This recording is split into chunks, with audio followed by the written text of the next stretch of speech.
Technology initiative.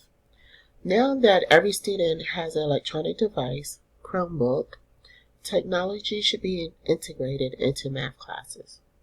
There's much software available and emerging, but having one software for all content areas does not work for math. Math software must have easily accessible math functions like square root, radicals, symbols, and more that are functional and consistent.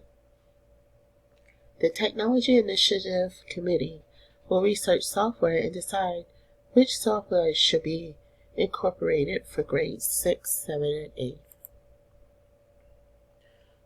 With the survey that was conducted with the students, we have here where math was one of the classes, actually it was the highest, that showed the least amount of technology being used.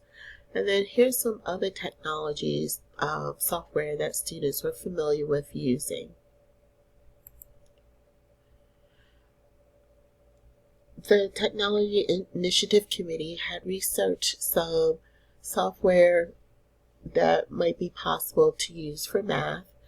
We have Zearn, WhoopMath, Legends of Learning, Desmos, QThink, Nearpod, Scratch, and Fact.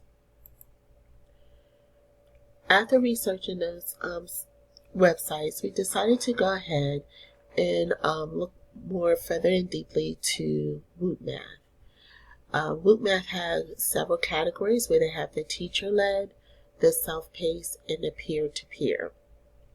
We were going to start off with the teacher-led because not only do they provide lessons in there, you're also able to incorporate your own lessons, which will be beneficial for us in order to follow the curriculum.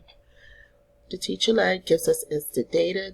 We're able to display the students' work and also set up our grouping.